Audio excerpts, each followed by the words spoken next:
This is the exact content marketing system we use that has trebled our clients' leads and sales. Everybody knows that good content marketing can lead to more traffic and views. But how does it actually lead to leads and sales? Well, we've developed a system that actually guarantees that your content will deliver you leads and sales as well as more traffic too.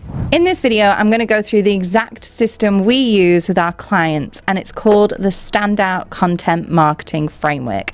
And this is something we've developed over the past kind of 5 years of creating content, and it works incredibly well for our clients. And by the end of this video, you'll know the exact system you can use in your business as well to increase your leads and sales. This framework is made of 8 points, and it is perfect if you are writing long-form blog content, creating long-form videos, or recording podcasts. So the first part of the framework is strategy, and this is the most important thing when it comes to creating your content, because you need to understand why you're creating that content. So the first thing that you're going to want to do is work out what you want to achieve in your business. And of course that's more leads and sales, but it could be things like more leads and sales from a particular market that you've not entered into before. It could be getting better clients. It could be raising your prices. It could be launching a new product. You'll have multiple things that you want to achieve in your business throughout the year, and believe it or not, content can actually help you achieve those things and achieve those goals, as long as you know what those goals are to begin with, and you can kind of reverse engineer what content you need to create in order to hit those goals. So the first part of your strategy is really looking at your business, what you want to achieve, and how content can help you get there. So let's say, for example, you're about to launch a business mastermind in the next 8 weeks. You might then think, well, I could create some content around the benefits of business masterminds, or an everything you need to know blog post around business masterminds.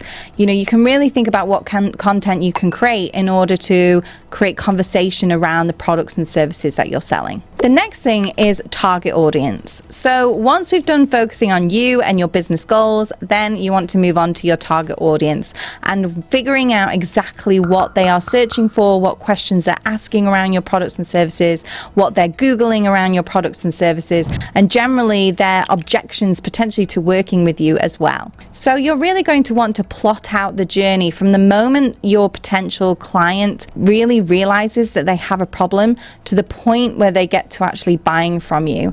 And that journey can take a lot of twists and turns, and you need to create content that helps people answer their questions when they go on that journey.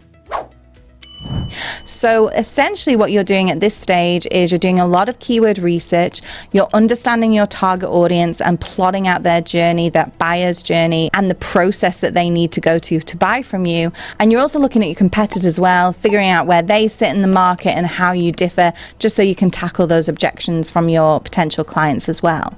So there's a lot going on there that you need to think about in the target audience stage, where you really get to understand your audience, what they're asking, and how you can get your content in front of them once they're asking those questions. And then the next thing is the action plan. And this is essentially where you take everything from your strategy and understanding your business goals to your target audience. So doing all that keyword research, the competitor research, understanding your client's buyer's journey. All that research then needs to go into an actual plan where you plan out all of your content based on this research.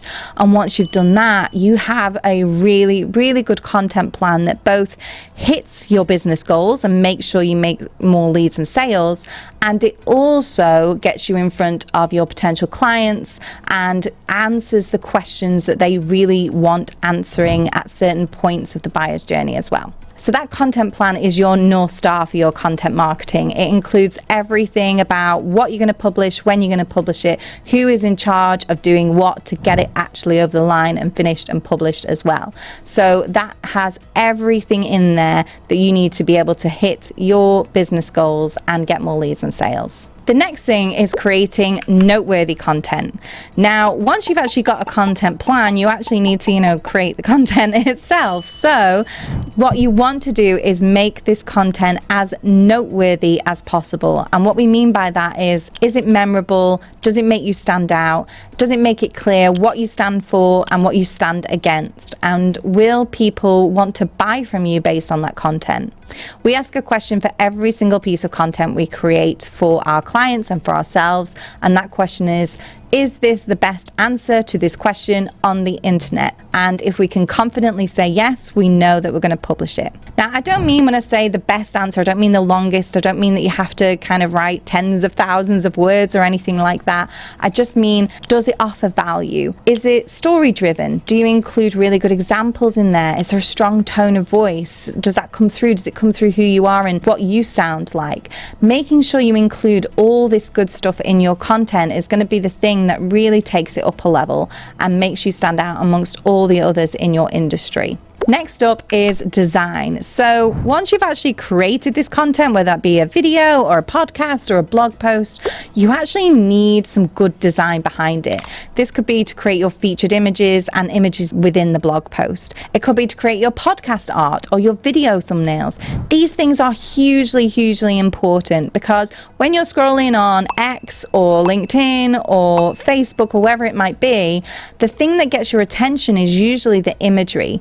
So that is what's going to get eyeballs on your content, and it's what's going to make your content really attractive to consume as well. Putting some time and effort into the design is something that can really make your content stand out. And at Jammy, people are often complimenting us on our blog because they just love the images. And as soon as they see that kind of pop art style image across the internet, they know, oh, that's a Jammy article. So it's become something that's quite well known. So if you keep the design the same and if you make it stand out, that can really help you cut through all the noise and get more eyeballs on your content too. And next up is optimize. So you've done a lot of keyword research at the start of this process, and it's time to put that keyword research to use. So not only will you use that keyword research when you're creating your content, but also when you come to optimize it later on.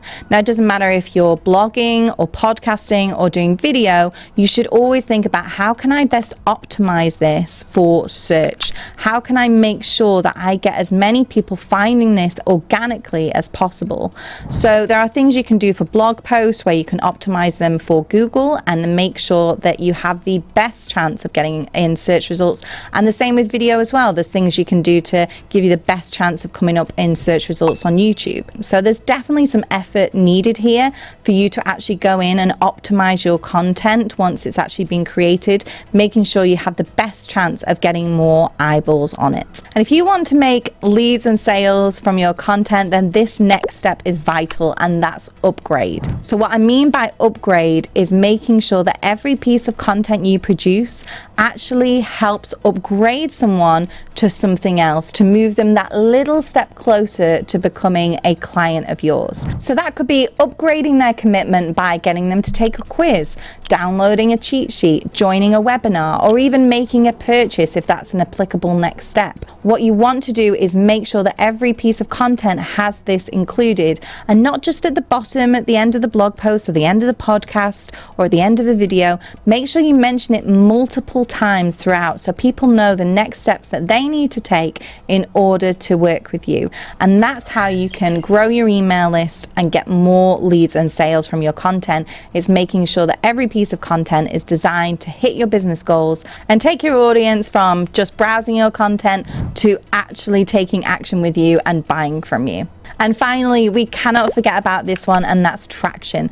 This is like pouring fuel on the fire of your content. You can't just create a blog post or a podcast or a video and then just move on. You actually have to promote it. You have to gain traction on that piece of content. It means emailing it out to your list and promoting it on social media and making sure you get it in front of as many people as possible. And the way that we do this is not by simply saying, oh, I made a blog post, go check it out. It's actually a little bit more in depth than that. So for every blog post that I create at Jammy, I can usually get about 6 to 8 LinkedIn posts out of it because I take the real good juicy key points out of the blog posts and turn them into LinkedIn posts with their own call to action within themselves. The same goes for video. You can get a long form video and chop it up into shorts. You can get a podcast and you can do the same thing. You can create a really good blog post based on the podcast interview itself. There's so many things that you can do to get more and more out of your content, to get in front of more people,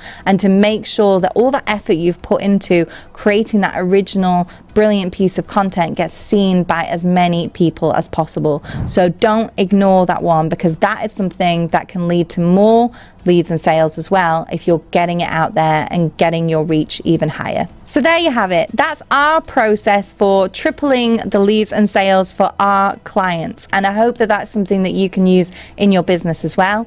If you have any questions about this, I would love to hear them and answer them. Just let me know in the comments below. And if you want more videos like this, click like and subscribe. And obviously I've got to walk the walk now. So if you would like to understand where you're at with your content marketing right now and exactly how you can get more leads and sales from your content marketing, just visit jammydigital.com/quiz, answer some simple questions, and we'll give you a full personalized report on where you're at with your content marketing and exactly how to improve.